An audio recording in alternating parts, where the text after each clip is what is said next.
क्या आप किसी ऐसी जगह जाने की हिम्मत करेंगे जहां एक बार गया इंसान फिर कभी वापस नहीं लौटा? वेलकम टू रूहों की घाटी, जहां हवा भी रुककर डर से कांपती है।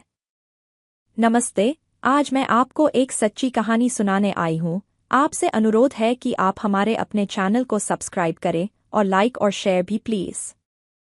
नमस्ते, आज की कहानी है रूहों की घाटी, एक रहस्यमय जगह जो आपको हमेशा सताएगी। प्रस्तावना: भारत जैसे विशाल देश में रहस्य और डर की कहानियां अनगिनत हैं। कहीं भटकती आत्माएं, तो कहीं सालों से वीरान पड़े महल जहां हर रात कुछ अजीब घटता है। लेकिन कुछ जगहें ऐसी भी हैं जो सिर्फ डरावनी नहीं बल्कि खुद में एक अलग ही आयाम की तरह महसूस होती हैं। उत्तराखंड की बर्फीली वादियों में स्थित एक ऐसी ही जगह है, रूहों की घाटी। कहा जाता है जो भी यहाँ रात बिताता है उसकी आत्मा कभी पूरी तरह वापस नहीं आती। अंकित की कहानी। यह घटना 2018 की है। दिल्ली में रहने वाला एक ट्रैवल व्लॉगर अंकित शर्मा अपने यूट्यूब चैनल के लिए कंटेंट शूट करता था। उसका सपना था भारत की सबसे रहस्यमयी और अनएक्सप्लोर्ड जगहों को कैमरे में कैद करना। उसे एक लोकल फोरम पर किसी ने रूहों की घाटी के बारे में बताया, एक ऐसी जगह जो नक्शों पर नहीं दिखती और जहां लोगों ने जाने से डर के मारे कदम तक नहीं रखा। इस कहानी ने अंकित को अंदर तक खींच लिया। उसने दो दोस्तों, राहुल और मोहित, को अपने साथ चलने के लिए राजी कर लिया। तीनों एक DSLR कैमरा, ड्रोन्स, टेंट और कुछ खाने पीने का सामान लेकर उत्तराखंड के चमोली जिले की ओर निकल पड़े। गांव वालों की चेतावनी। चमोली पहुंचने के बाद उन्होंने एक बूढ़े गाइड हरिश्चंद्र से संपर्क किया, जो पहाड़ों और ट्रेकिंग रास्तों का अच्छा जानकार था। जब अंकित ने रूहों की घाटी का जिक्र किया तो हरिश्चंद्र का चेहरा सफेद हो गया। उसने कहा, बाबा, वो घाटी जगह नहीं, सजा है। वहां 300 साल पहले एक गांव था जिसका नाम तक अब लोग भूल चुके हैं। एक महामारी फैली थी, लेकिन वो बीमारी नहीं, कोई श्राप था। एक एक करके लोग मरने लगे, फिर अचानक एक रात पूरा गांव जल गया, बिना आग लगाए। उसके बाद वहां जो भी गया कभी लौटा नहीं, या लौटा भी तो पागल हो गया। अंकित ने इसे लोकल डराने की कहानी समझकर नजरअंदाज किया। उसने गाइड से रास्ता बताने की जिद की, लेकिन हरिश्चंद्र ने सिर्फ एक लाइन कही, अगर जाओगे तो लौट के मत आना, क्योंकि तुम्हारी आंखों में वो चीज बस जाएगी जिसे कोई मिटा नहीं पाएगा। घाटी की पहली झलक।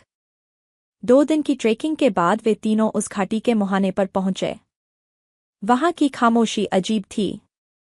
कोई पक्षी नहीं चहचहा रहा था, पेड़ हिल नहीं रहे थे, हवा चलने का एहसास तक नहीं था। मोबाइल सिग्नल पहले ही जा चुका था, लेकिन अब घड़ी की सुइयां भी रुक चुकी थीं। DSLR की बैटरी खुद ब खुद डाउन होने लगी। ड्रोन्स ने उड़ने से मना कर दिया। एक ठंडक शरीर के अंदर तक घुस रही थी, लेकिन वहां बर्फ नहीं थी। घाटी में घुसते ही उन्हें टूटे फूटे घर मिले, जो समय के थपेड़ों से नहीं, किसी आंतरिक गुस्से से ध्वस्त लगते थे। एक पुराना मंदिर मिला जिसमें कोई मूर्ति नहीं थी, बस एक दीवार पर खून जैसे रंग में लिखा था, हमें मत जगाओ, हम चैन में हैं। रात की शुरुआत। अंधेरा होते ही उन्होंने मंदिर से थोड़ी दूर एक टेंट लगाया। अंकित ने नाइट विजन कैमरा ऑन किया और सोचा कि अगर कुछ भी हुआ तो सब रिकॉर्ड हो जाएगा, पर वो नहीं जानता था कि जो चीजें दिखती नहीं वो सबसे खतरनाक होती हैं। रात के लगभग 2 बजे अचानक राहुल चीखते हुए उठा। उसका चेहरा पीला पड़ा था, आंखें फटी हुईं। वो बोला, मैंने उसे देखा, वो औरत सफेद साड़ी में, बिना पैर के हवा में तैरती आ रही थी।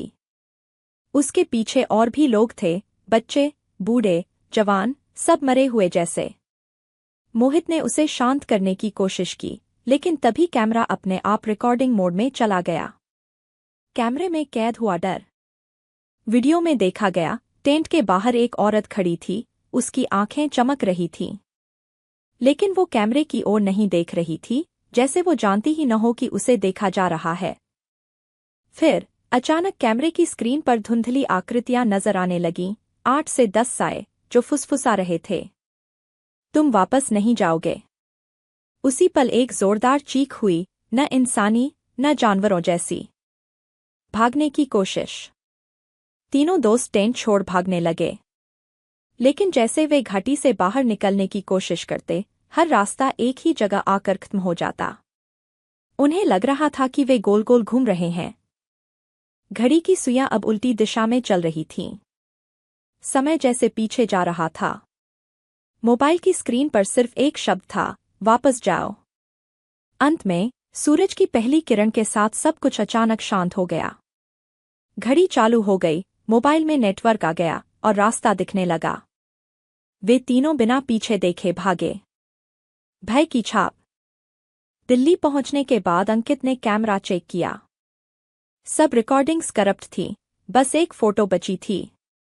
उस फोटो में साफ दिखता था, एक औरत सफेद साड़ी में, जिसकी आंखें काली थीं। उसके पीछे गांव के लोग खड़े थे, एक अजीब मुस्कान के साथ, जैसे कह रहे हों, हम फिर मिलेंगे। राहुल ने एक हफ्ते बाद खुद को घर में बंद कर लिया। वो आज भी पागलों के अस्पताल में है, एक ही बात दोहराता है, वो मुझे बुला रही है। मोहित ने फोटोग्राफी छोड़ दी और कहीं गुम हो गया। आज तक कोई नहीं जानता वो कहाँ है। अंकित ने अपने चैनल पर कुछ नहीं डाला। उसने सब कुछ डिलीट कर दिया, लेकिन वो तस्वीर अभी भी उसके लैपटॉप की किसी फोल्डर में छुपी हुई है। और हर रात जब वो सोने जाता है, उसे कोई फुसफुसाता हुआ सुनाई देता है, वापस आओ, तुम्हारा हिस्सा अभी बाकी है। आपके लिए सवाल, क्या आप उस घाटी में जाने की हिम्मत करेंगे? शायद नहीं। लेकिन अगर कभी किसी पहाड़ी गांव के पास ये शब्द सुनाई दें, हमें मत जगाओ, तो समझ लीजिए आप रूहों की घाटी के दरवाजे पर खड़े हैं।